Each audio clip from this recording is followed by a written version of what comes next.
It's time to talk about email marketing on this channel. And in today's video, I'll be discussing the top 6 mistakes people make with their email welcome sequences.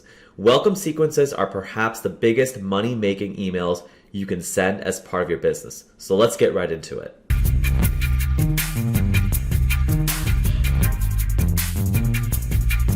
To start, let's quickly discuss what a welcome sequence is and what it's supposed to do for your business. A welcome sequence is a series of emails a subscriber receives upon opting into your email list.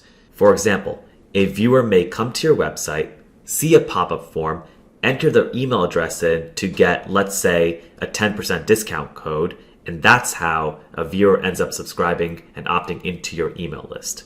Now, a welcome sequence is an important opportunity to drive sales for your business, and this is because a welcome sequence is the first point of contact via email between your business and the subscriber. This is a chance to build a relationship with the subscriber. This is a chance to engage with the subscriber and convert them from just a subscriber to a customer. Essentially, a welcome sequence is your introduction to potential customers. It allows you to explain to subscribers who you are, what your business is, what your vision for the business is, the benefits and features of your products. Basically, your goal with the welcome sequence is to take someone who isn't sure or hasn't heard about you and turn them into lifelong customers who make purchase after purchase with you. Now that we've discussed what a welcome sequence is and what it's supposed to do, let's talk about the critical mistakes people make when sending these emails out. The first welcome sequence mistake I want to discuss is failure to deliver on your promise. When someone opts in to your email list, they are signing up because of some kind of promise that was made. Most email opt-in forms make some kind of promise, whether it's providing a, for example, 10% discount code or a freebie like an ebook or a free guide. Most subscribers are subscribing to get something, and that's why they're landing on your email list and getting their welcome sequence emails. You won't believe how many times I've seen businesses make some kind of promise on the email opt-in form and then fail to deliver on that promise. They'll send something that doesn't exactly match or doesn't exist.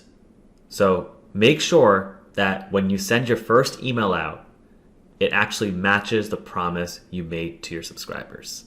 Let's move on to the second mistake. Another error I see among businesses is that they fail to send enough emails. Now, I've noticed that many businesses, and this may include you, are afraid of sending emails to their list.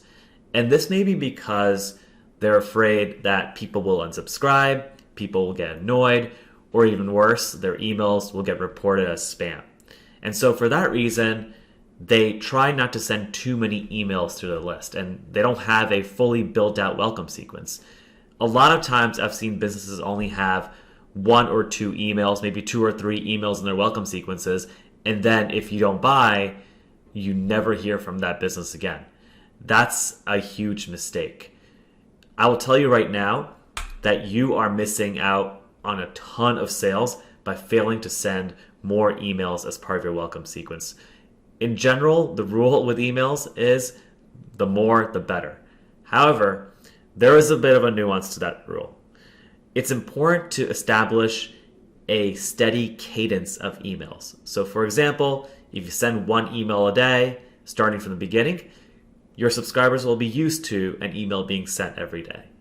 On the other hand, if you send 1 email once a week, maybe twice a month, and then all of a sudden you change it up and start sending email after email on a daily basis, people may be alarmed because they're not used to it.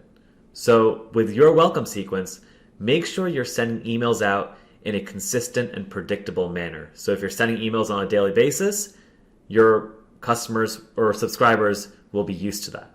So don't be afraid to send emails out. As long as you're predictable and consistent, you'll be fine. In addition, if people do unsubscribe, they're actually doing you a favor. They're telling you they're not interested. Don't worry about people unsubscribing. They're doing you a favor, and you can focus on doing what matters most, engaging with the subscribers who are interested in what you have to sell.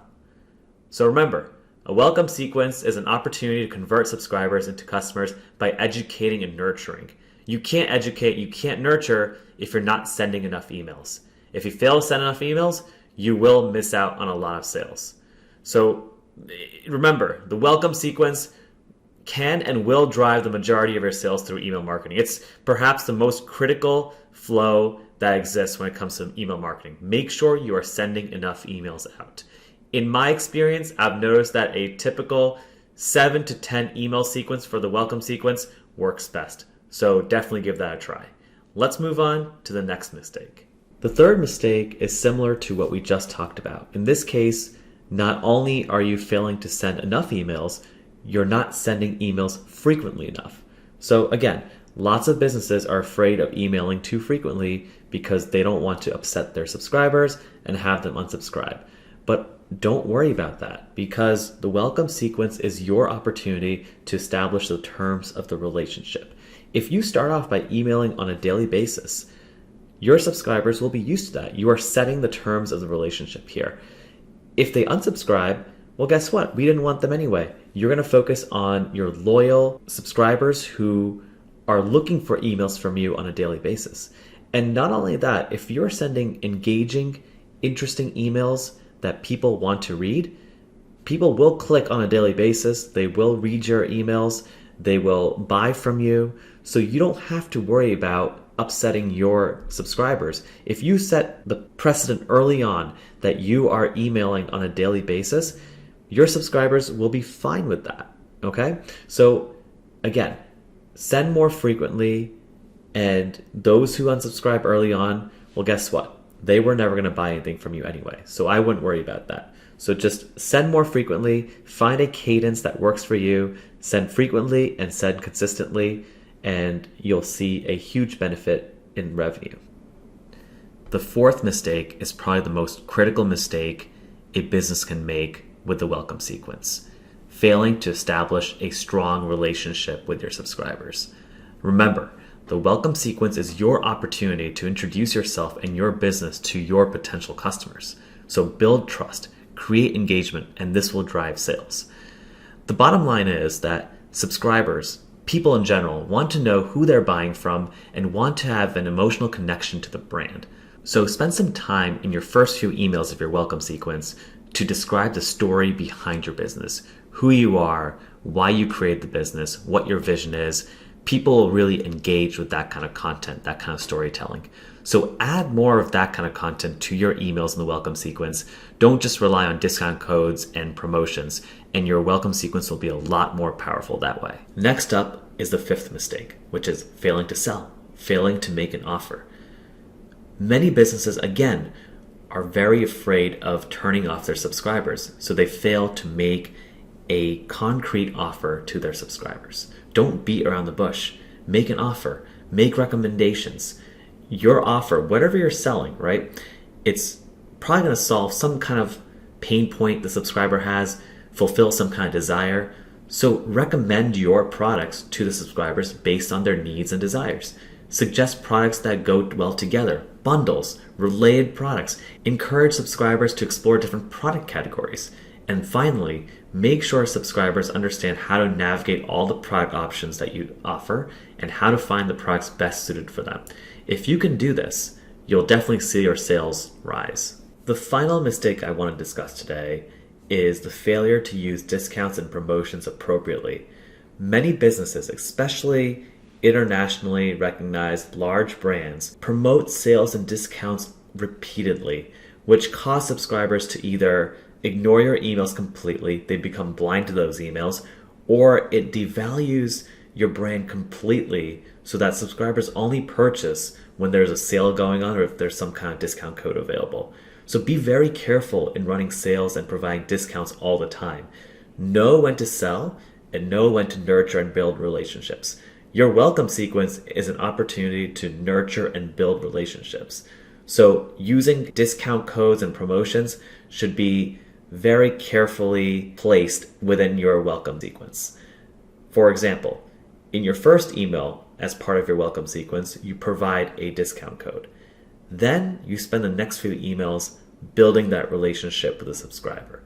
Finally, near the end of your welcome sequence, that's when you can create some urgency. Add a deadline. Say that your subscribers' discount code will expire shortly. That will increase urgency and lead to an increase in sales. Usually when you use a deadline in your welcome sequence, you see a spike in sales near the end of the welcome sequence. That's the kind of strategies that is the most effective. Instead of promoting and providing coupons and running all sorts of promotions, you carefully select the timing of your sales and strategically create urgency, leading to higher sales. So that wraps up all the mistakes I've seen with welcome sequences. Hopefully the lessons learned from this video can be applied to your brand, and hopefully you'll see a dramatic increase in sales. With that being said, that's it for this video. As always, you can post any questions you have in the comments below or reach out to me on Twitter. I'm always happy to help. Until then, I'll see you guys in the next video.